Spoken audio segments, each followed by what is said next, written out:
Meus irmãos, a paz do Senhor. Mais uma vez é um prazer estar aqui com vocês e hoje nós estudaremos a lição 7, isso mesmo, a lição 7 da nossa revista dos jovens. O tema dessa revista é um tema abençoado, é a Igreja do Arrebatamento, o padrão dos Tessalonicenses para estes últimos dias. Nós sabemos que Paulo deixou conselhos maravilhosos e escatológicos para o crescimento de todos nós. Então hoje nós estudaremos a lição de número 7. Essa lição será ministrada no dia 13 de maio, dia 13/5 de 2018. E o tema dessa lição é um tema tão glorioso porque nós vamos conseguir nessa lição, para você que é professor e vai usar como subsídio, para você que é jovem que gosta de acompanhar esse canal, e eu queria lembrar para você que se esse canal tem sido bênção para você, Pastor Edivaldo, aqui na nossa igreja em Paulínia, Assembleia de Deus Ministério Belém em Paulínia, tem sido bênção para você, então se inscreva, isso mesmo. Curte esse vídeo, compartilha ele e também tem um sininho que você pode acionar aí, apertar ele. Todas as vezes que esse canal colocar um vídeo novo, você vai receber uma notificação e eu tenho certeza que será bênção para a sua vida, tá bom? Então se você não fez isso, faça isso para a propagação desses ensinos que eu tenho certeza que tem acrescentado a sua vida. Então hoje nós vamos tratar de um tema tão importante, tão gostoso, porque nós vamos dar aos jovens, aos irmãos que estarão nessa sala de aula, a oportunidade de aprender um pouco mais de escatologia, isso mesmo, o estudo das coisas do fim, o estudo dos últimos acontecimentos, aquilo que a palavra do Senhor prediz que vai acontecer, e nós sabemos que a palavra de Deus é a nossa regra de fé, e o que ela diz que vai acontecer, ela não é uma verdade relativa, ela é uma verdade absoluta e vai acontecer. E também vai nos dar a oportunidade de ensinar os nossos jovens irmãos a não conviver ou não aceitar essa política, esse ensinamento do imediatismo, que tudo precisa acontecer na hora, o prazer imediato não. Nós temos valores eternos e é sobre esses valores que nós vamos estudar. O tema da nossa lição de número 7 é Nossa Esperança na Vinda do Senhor. A palavra esperança significa ato de esperar com confiança. Nós convivemos, me parece, com uma geração um pouco frustrada e com pessoas até mesmo dentro da igreja que dizem servir ao Senhor, que estão há anos buscando a presença de Deus, mas parece uma geração frustrada. Por que essa geração tem se tornado tão frustrada assim? Uma das respostas nós daremos na lição de hoje. Obviamente que se nós esperarmos, e a palavra do Senhor diz isso, se nós esperarmos Cristo apenas nesta vida, nós seremos os mais miseráveis dos homens. Então, a falta de perspectiva divina da eternidade, a falta de conhecimento bíblico, que é o que nós vamos estudar, e era um dos problemas da igreja ali dos nossos irmãos de Tessalonicenses, ali de Tessalônica, um dos grandes problemas era a falta do conhecimento bíblico. Porque quando eu tenho conhecimento bíblico, eu passo por essa terra e eu lhe incentivo, tenha uma vida organizada, tenha projetos para a tua vida, porque a palavra do Senhor diz que Deus confirma os passos do homem bom são confirmados por Deus, não é verdade? Então você precisa ter esse projeto. Se você viver aqui na terra sem nenhum projeto, a sua vida vai ser vã e você vai continuar fracassado e você vai continuar desiludido e decepcionado. Então qual é o conselho? Tenha um projeto sim, mas apresente esse projeto a Deus. A resposta vem da boca de Deus. E nunca se esqueça que isso aqui é passageiro. Nós somos forasteiros nessa terra. A nossa morada, a nossa esperança é estar com Cristo no céu. Então, esperança é isso. Ato de esperar algo com confiança. É isso mesmo. Nós precisamos aguardar o Senhor com essa confiança e crer, queridos. E mais do que crer, é esperar a volta do Senhor Jesus Cristo. E olha, quando eu tenho a perspectiva da eternidade, eu tenho a perspectiva de que tudo isso um dia vai acabar e que eu tenho uma vida melhor e que eu tenho uma vida sem dor e que eu tenho uma vida que é preparada por Deus, boa parte dos meus problemas eles terminam, porque eu projeto a minha vida hoje, eu organizo a minha vida hoje em todas as áreas da minha vida, mas eu aguardo o arrebatamento da igreja, eu aguardo quando Cristo vai nos chamar para que possamos eternamente morar com Ele. O nosso texto do dia, o texto áureo, o texto de referência, é 1 Tessalonicenses 5 e 6, que diz: Não durmamos, pois, como os demais, mas vigiemos e sejamos sóbrios. O que a palavra sóbrio significa nesse contexto? Agindo com moderação, é isso mesmo. Equilíbrio, ser moderado. O que ele está dizendo é o seguinte: nós precisamos vigiar, ter vigilância e também precisamos ser moderados. Precisamos viver uma vida equilibrada. Nós não podemos ter o excesso de apenas pensar nas coisas desta terra, mas nós também não podemos ter o excesso de pensar apenas nas coisas celestiais. Então, como nós vivemos nessa terra, nós precisamos desenvolver as coisas necessárias para que a nossa vida por aqui seja uma vida digna. Então, trabalho, estudo, família, são coisas que precisamos pensar, mas nós não podemos pensar só nisso. Nós temos que pensar nas coisas de Deus. Buscamos a presença de Deus, a graça de Deus. E aí, por esses dias atrás, em um aconselhamento como jovem, ele me perguntou o seguinte: pastor, como é possível conciliar uma vida terrena tão corrida com uma vida espiritual abundante? E a minha resposta para ele foi simples. Quando nós buscamos a presença de Deus, oramos, buscamos o Espírito Santo de Deus, o próprio Senhor nos direciona. Então, mais do que ter um momento de oração, o momento de leitura bíblica é ter uma vida com Deus. E o que é ter uma vida com Deus? É ter tempo para meditar em Deus, conversar com Deus, ficar em silêncio e a sós para que Deus comunique aquilo que Ele tem para fazer em sua vida. Então, o segredo de tudo isso, para se ter uma vida moderada e equilibrada, é que o centro das nossas vidas precisa ser a presença de Deus, tem que ser a presença de Deus. E se eu tenho uma vida espiritual abundante, o Espírito Santo abunda em minha vida, Ele me enche, Ele me direciona automaticamente. Não tem como eu não ter uma vida equilibrada, porque todos os meus passos, eles são direcionados por Deus, tá bom? Então seja moderado, entenda os momentos certos, o que você tem que buscar, aquilo que você precisa alcançar e o que é propósito de Deus para sua vida, tá bom? Vamos então à nossa lição de hoje, porque tem muita coisa boa para nós estudarmos, tem muita bênção de Deus. O nosso texto de referência, e você vai fazer essa leitura, está em 1 Tessalonicenses, do capítulo 4, versos 13 a 18 e capítulo 5, do 1 ao 6, onde Paulo ele vai tratar, além dessa vinda do Senhor, além desse processo do Senhor buscar a sua igreja, ele vai tratar também a respeito da ressurreição dos mortos. É isso mesmo. Ele vai tratar, ele vai nos dizer como isso acontecerá. Nós sabemos que essa vinda do Senhor expressa, exposta nesse texto, ela vai acontecer de uma maneira gloriosa. Nós vamos estudar quem será que será arrebatado primeiro, os mortos ou os vivos.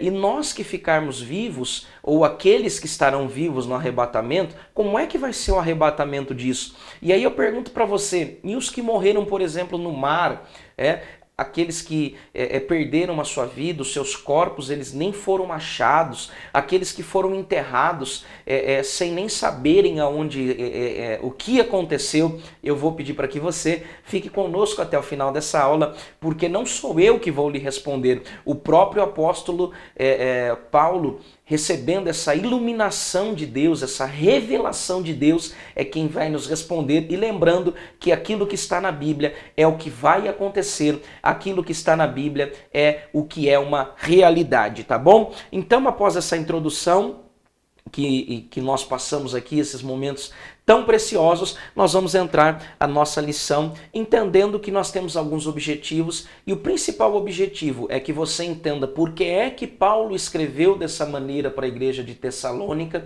e o que é que nós podemos aplicar nos dias de hoje com o estudo da escatologia bíblica. E o nosso tópico de número 1, ele tem por título 3 objetivos dos esclarecimentos escatológicos das coisas que acontecerão no final dos tempos, tá bom? Subtópico 1 diz assim: evitar os perigos da falta de profundidade bíblica. Então, uma profundidade bíblica, ela é um dos pilares da nossa fé. E como é que eu tenho essa profundidade? Eu tenho essa profundidade, além de ler a Bíblia, nós temos hoje, eu vou citar aqui algumas fontes de conhecimento que elas vão te ajudar bastante. Primeiro, número 1, a própria leitura bíblica. Você não pode abrir mão disso. A leitura bíblica, ela é essencial para que você conheça Deus e para que Deus se comunique com você. É isso mesmo. Segunda coisa que você pode se aprofundar para conhecer é participar dos cultos de ensinamento bíblico. Nós aqui da Igreja de Paulínia, nós temos diversos modelos de ensino e todos eles convergem para o ensino da palavra de Deus. Nós temos aqui, por exemplo, o culto de doutrina, muito bem frequentado. Nós temos uma escola bíblica muito bem frequentada. Nós temos aqui em Paulínia também um instituto bíblico, onde você pode fazer teologia desde o nível básico até o bacharel e sair daqui com uma boa formação. Então, segundo modo, ou segundo jeito que eu posso aprender é participando de cultos, de ensinos, instituto bíblico, escola bíblica dominical. Mas você também tem hoje livros, existem bons livros, inclusive a nossa casa publicadora, a Casa Publicadora das Assembleias de Deus, elas têm bons livros que podem ser super indicados e ótimos escritores. Ainda uma quarta, e essa precisa se ter um pouco mais de cuidado e sempre buscar a referência de quem está ouvindo e de quem está assistindo a história dessa pessoa, nós temos hoje magníficas pregações que podem ser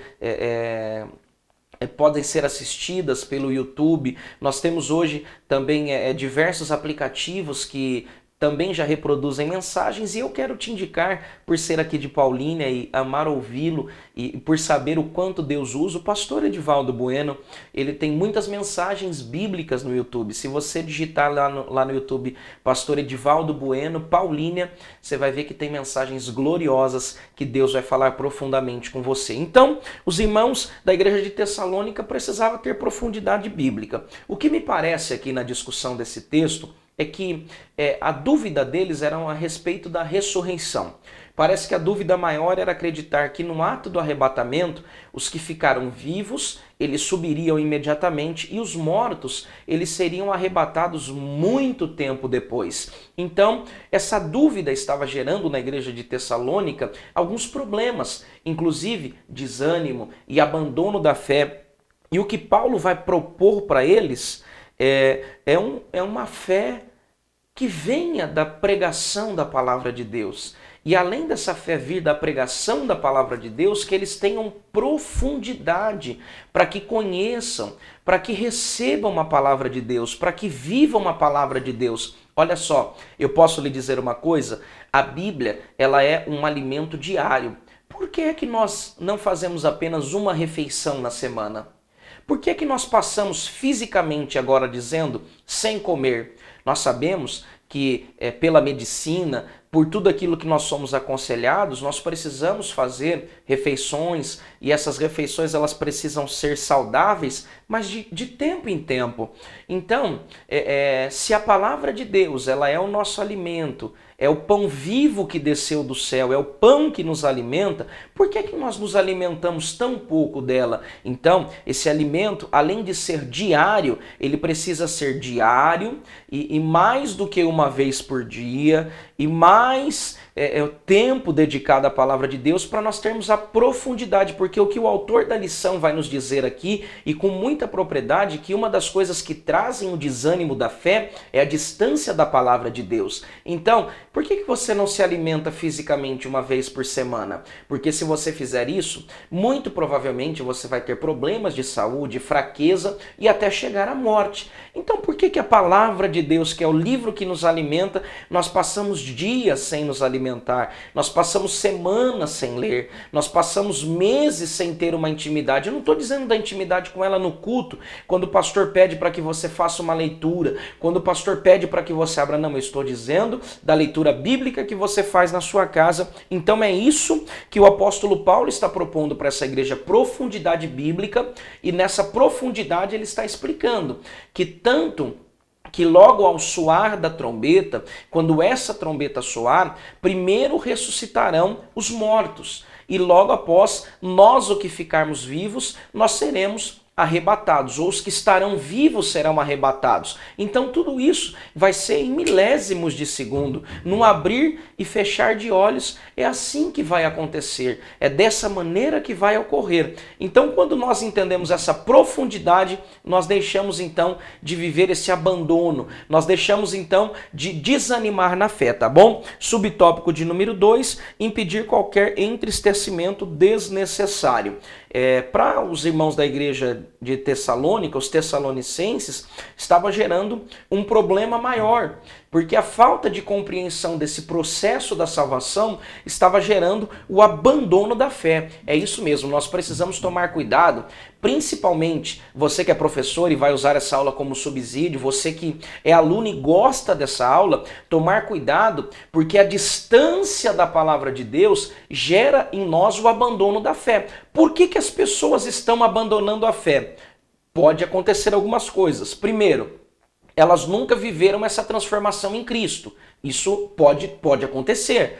Mas o que nós mais vemos é que pessoas que frequentam há anos igreja, que servem a Deus, que viram maravilhas do Senhor e começam a se distanciar, é porque deixam a palavra de Deus e usam a palavra de Deus como relativo. Eu uso a palavra de Deus para aquilo que me beneficia. Eu não uso a palavra de Deus como ela precisa ser aplicada. Então, para que eles não se entristecessem e abandonassem a fé, Paulo então prega a palavra de Deus, e é isso que nós precisamos entender. Nós não precisamos massagear o ego de ninguém, nós não precisamos elevar o ego de ninguém, mas o que nós precisamos é pregar a palavra de Deus na sua essência, para que primeiro ela se torne um pilar da fé, e depois, quando as tristezas vierem, quando os problemas vierem, quando as heresias vierem, nós não abandonamos a fé, porque nós estamos firmes naquilo que o Senhor Jesus Cristo nos ensinou, tá bom? Subtópico número 3, encher os tessalonicenses de esperança e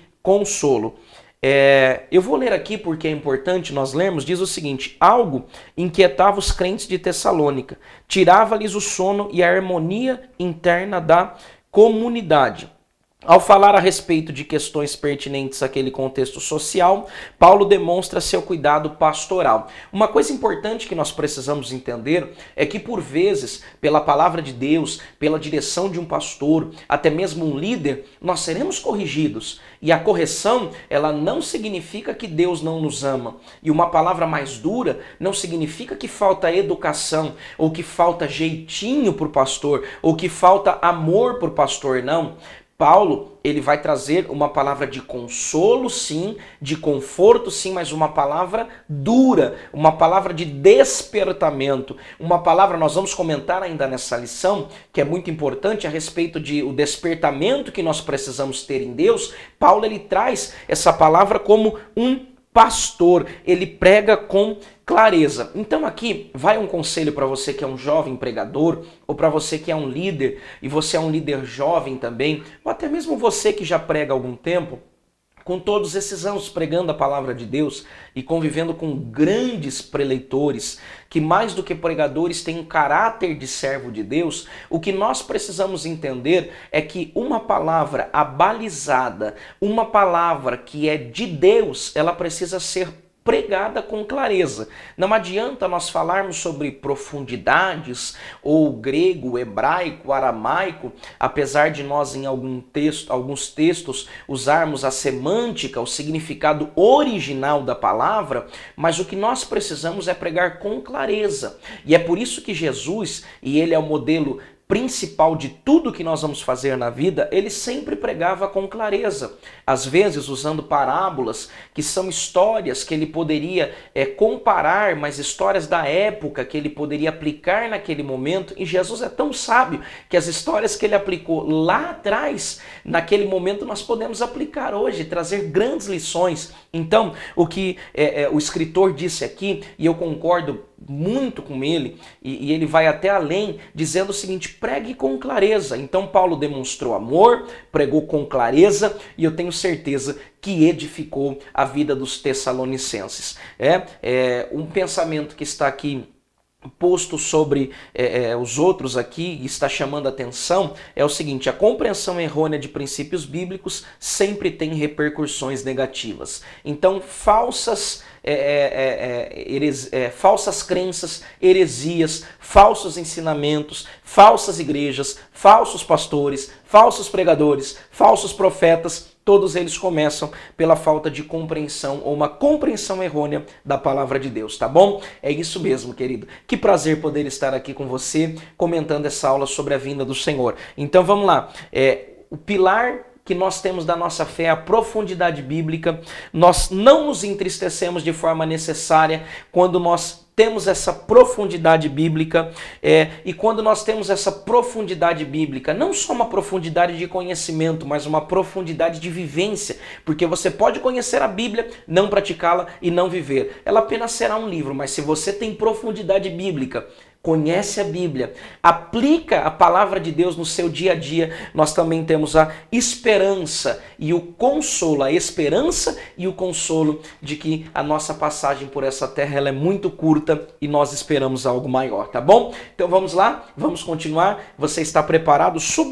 O tópico, na verdade, o tópico de número 2, verdades relacionadas à vinda do Senhor. Número 1, isso aqui não é balela. Isso aqui não é relativo, isso aqui não é opinião, isso aqui vai acontecer. A certeza da ressurreição gloriosa dos santos. 1 Tessalonicenses 4:14, nós não precisaremos abrir a Bíblia, porque está no nosso texto bíblico. Diz assim: porque se cremos que Jesus morreu e ressuscitou, assim também aos que em Jesus dormem, Deus os tornará a trazer com eles. A morte de Jesus Cristo e a ressurreição é um consolo tão grande, é uma esperança tão grande, que nós podemos ter a certeza da ressurreição. Eu posso lhe dizer uma coisa? Não é em tom crítico, mas é uma realidade. Existiram grandes homens que formaram, que criaram grandes religiões. Homens que influenciaram, mas todos eles possuem um túmulo. Todos eles estão enterrados. Há homens, inclusive no Brasil, que são venerados e pessoas visitam o seu túmulo porque eles nasceram, eles viveram, mas eles morreram. Qual é a diferença do cristianismo? A diferença do cristianismo é que o nosso Cristo, o verdadeiro Jesus Cristo, o nosso Salvador, ele venceu a última coisa que precisava ser vencida. A Bíblia diz, e a Bíblia ela é clara em afirmar que ele morreu, ele foi sepultado, mas ao terceiro dia ele ressuscitou. Aonde está o túmulo de Jesus? Aonde é que Jesus foi enterrado? Conta o saudoso Bernard Johnson, ele conta que um dia palestrando em uma grande faculdade, um dos jovens ali levanta e faz uma pergunta ousada. E a pergunta que fazem para ele é: se o seu Jesus, ele era tão poderoso, ele era tão grande, por que é que ele precisou de uma sepultura emprestada? Nenhuma sepultura ele tinha. Bernard Johnson conta que naquele momento ele se sentiu preocupado, ele se sentiu assim, o que é que eu vou dizer agora? Mas daí o Espírito Santo, que sempre nos ajuda, o Espírito Santo que sempre nos comunica, disse a ele: Bernard Johnson, diga para essa plateia que Jesus Cristo, ele ia passar tão pouco tempo nessa sepultura que ele não precisava de uma sepultura própria, podia ser uma sepultura emprestada. E aí quando Bernard Johnson responde isso, paira aquele silêncio. E eu tenho certeza que nesse dia muitas almas foram arrebanhadas ao Senhor. Por quê? Porque tentam se questionar, tentam também desmentir. Mas como é então que alguém que não existiu, ou algo que nunca aconteceu, por durante tantos anos, durante tantos séculos, a sua voz continua viva, pessoas continuam sendo transformadas, pessoas continuam sendo curadas e nada consegue pará-lo? Será que ele é mesmo uma invenção? Será que ele é mesmo algo que foi inventado? Não, ele está vivo e a morte e a ressurreição de Cristo é a certeza gloriosa que nós temos que um dia romperemos esse mundo mal, deixaremos esse mundo de dor para trás para vivermos eternamente com ele. Então, você que é professor ou você que é aluno e gosta dessa aula, entenda, isso aqui não é uma teoria, isso aqui não é algo relativo, isso vai acontecer. Nós seremos arrebatados. E se o arrebatamento for para esta geração, para esse momento, nós os que ficarmos vivos seremos arrebatados, mas os mortos, eles ressuscitarão. É isso mesmo, o que eu estou lhe dizendo é isso. Eles ressuscitarão, ossos se juntarão, o corpo será restaurado e a ressurreição do corpo ela vai acontecer, tá bom? Número 2, subtópico 2 do tópico 2, a certeza da vinda do Senhor exige vigilância. Então pode ser que essa certeza traga a nós uma falsa esperança de que podemos ficar, não, vamos ficar assim mesmo, vamos continuar desse jeito, vamos continuar desleixado, uma vez salvo, sempre salvo. Não é isso que a palavra de Deus nos diz. O que a palavra do Senhor nos diz no contexto do que lemos, no texto que nós lemos, por exemplo, se nós meditarmos aqui em 1 Tessalonicenses capítulo 5, do verso de número 4, dos versos 4 a 6, diz assim: mas vós, irmãos, já não estáis em trevas, para que aquele dia vos surpreenda como um ladrão.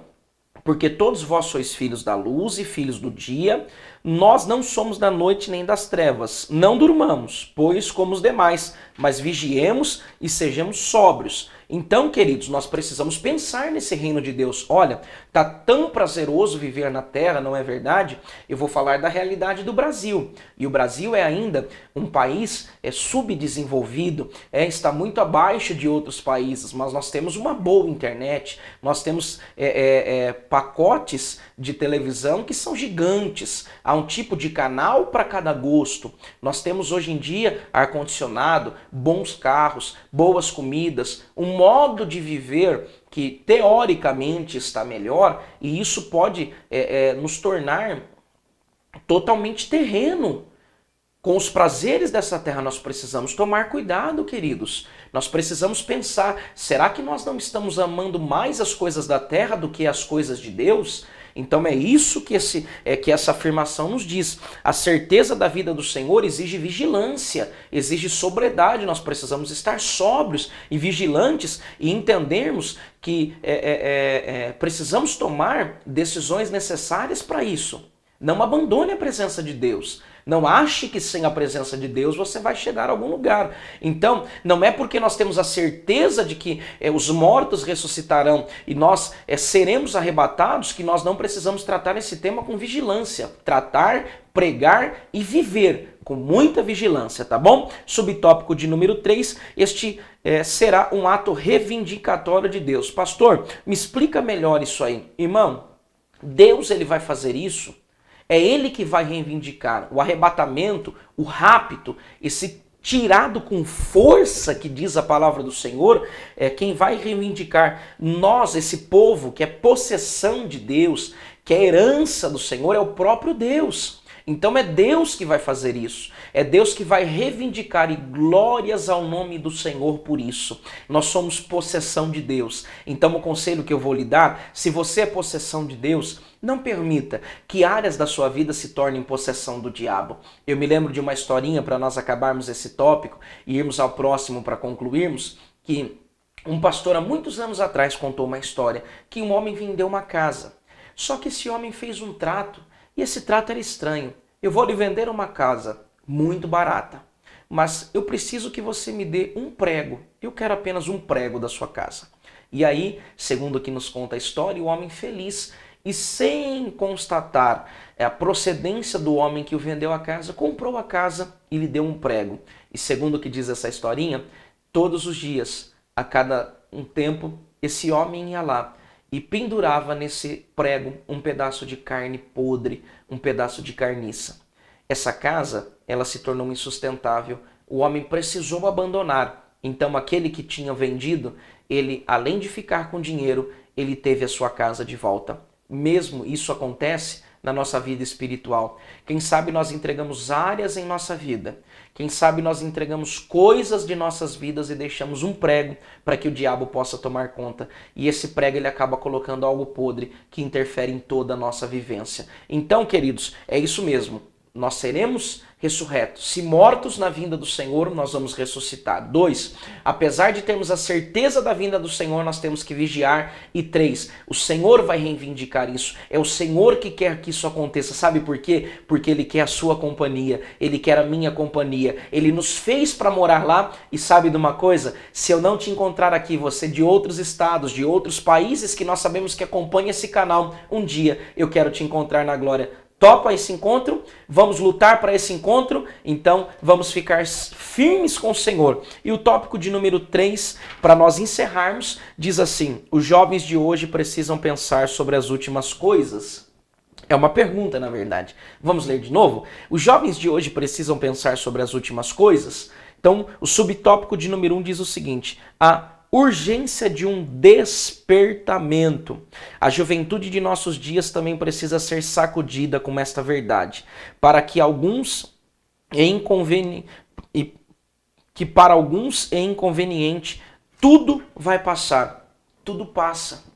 Esses dias eu brincava, ministrando para jovens, porque palestramos e conversamos bastante com jovens, dizendo o seguinte: hoje em dia, eu já não tenho tanto cabelo, mas no dia do meu casamento, há 14, 15 anos atrás, eu fiz escova, porque tudo passa.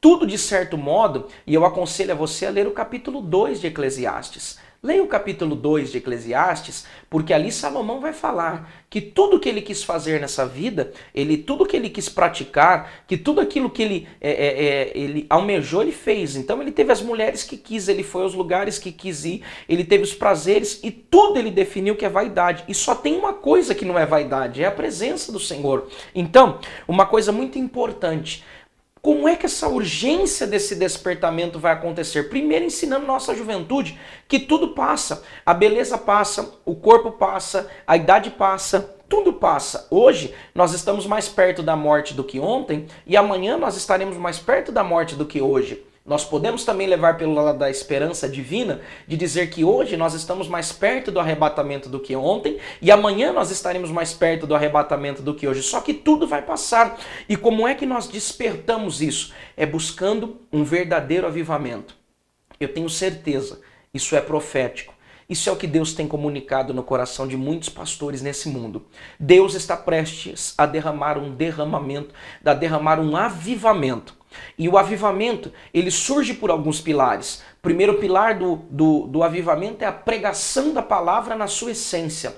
Não é uma palavra para atrair pessoas. Não é uma palavra, recentemente o pastor Edivaldo em algumas terças tem nos ensinado sobre os enganadores. E aí ele comenta de forma, querido, firme, dizendo que essas igrejas que visam o lucro financeiro e tirar coisas das pessoas e dinheiro das pessoas são enganadores. Porque a palavra de Deus não tira dinheiro das pessoas. Nós temos outras aulas, nós temos pregações que falam sobre contribuições, dízimos e ofertas. Eu não quero entrar nesse mérito, mas nós precisamos saber que a pregação da palavra de Deus não engana. A pregação da palavra de Deus, ela transforma. A pregação da palavra de Deus, ela traz vida, ela vivifica. Então, primeiro pilar do avivamento, pregação da palavra de Deus. Segundo pilar, do avivamento é o arrependimento. Então a palavra ela é pregada, as pessoas se arrependem e talvez um dos melhores significados da palavra arrependimento é mudança de atitude, as pessoas mudam de atitude e aí pela pregação da palavra, o arrependimento, a mudança de atitude,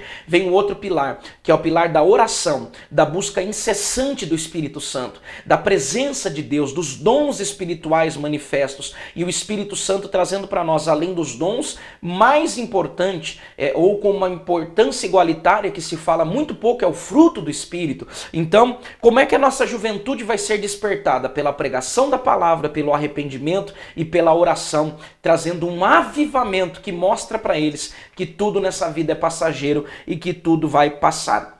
E também, queridos, superando o imediatismo. Na época do fast food, não é verdade? Você pede em uma cabine, paga em outra e já recebe em outra.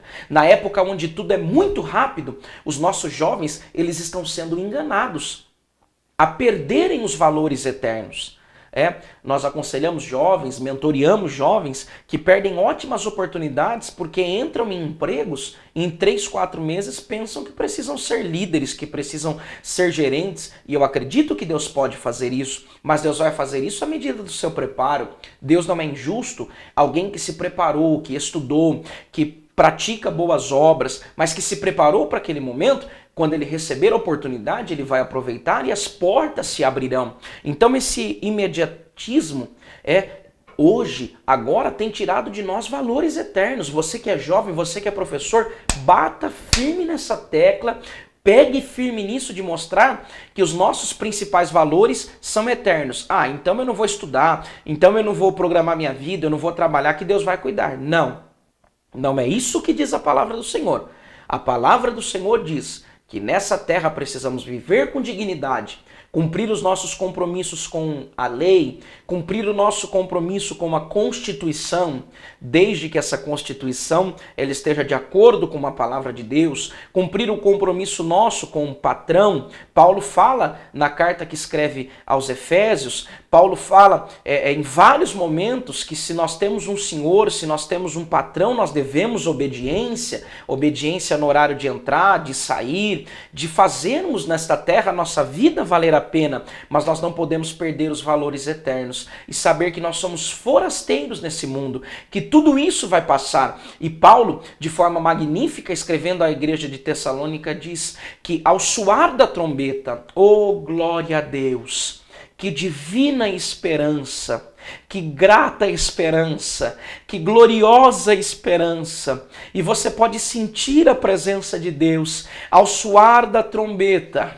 Sabe o que vai acontecer? Os mortos ressuscitarão primeiro. É isso mesmo. Os mortos ressuscitarão primeiro. E depois, nós os que ficarmos vivos. Paulo esperava o arrebatamento na época dele. Como é que nós estamos esperando o arrebatamento? Você pensou essa semana sobre o arrebatamento?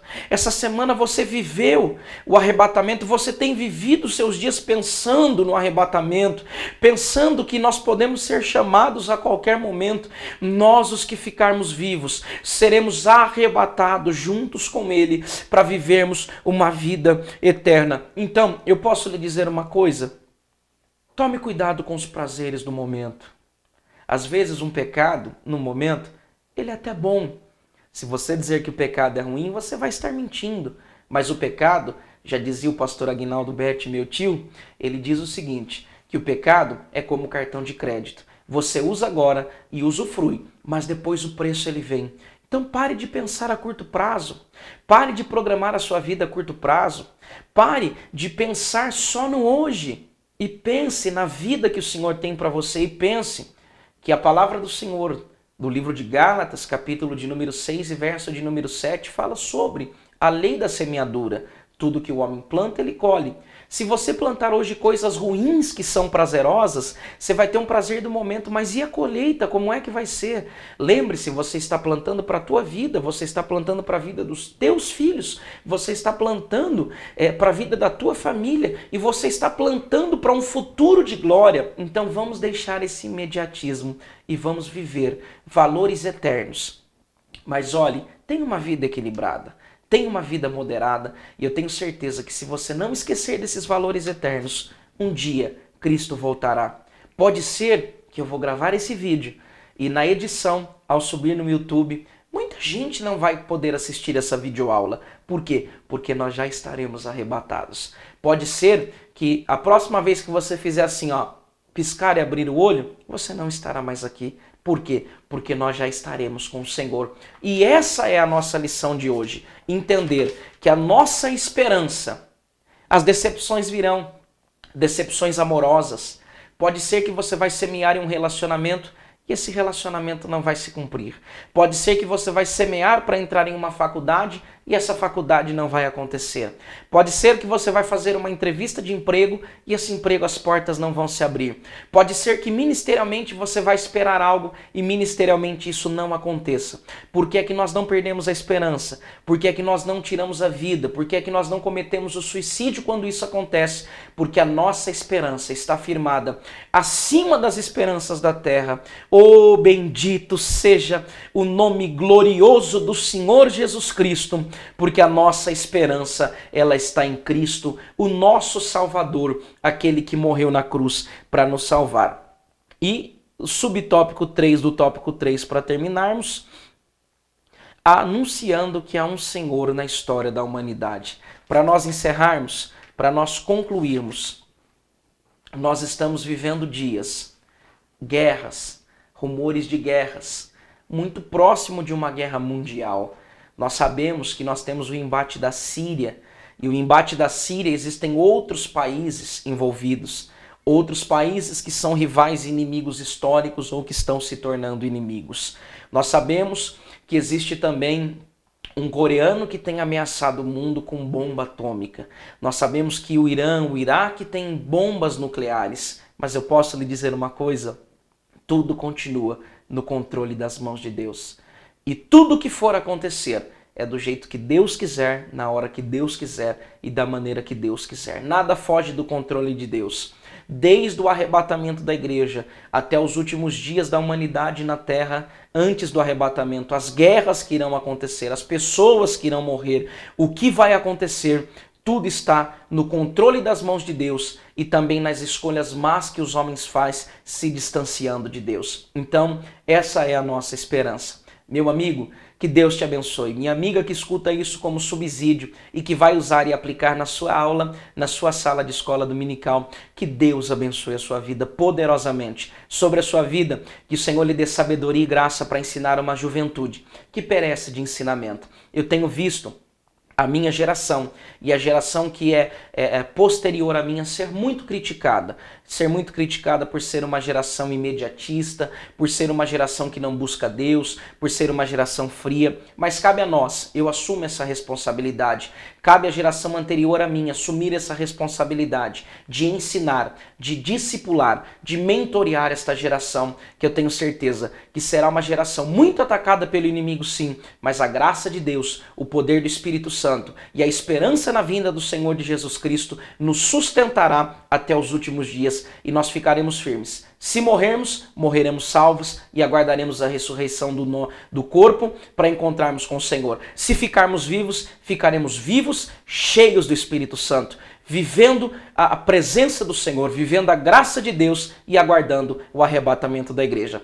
Que Deus te abençoe. Mais uma vez, se você gostou dessa aula, essa aula foi legal para você, se inscreva nesse canal, curte, aciona o sininho para que todas as vezes que um vídeo novo subir, você possa ser notificado. Nós da cidade de Paulínia, nós da Igreja Assembleia de Deus Ministério Belém de Paulínia, desejamos a você, professor, a sua classe, que o Senhor te abençoe e que o Senhor te use poderosamente. Fiquem todos com Deus, um abraço e a paz do Senhor Jesus Cristo.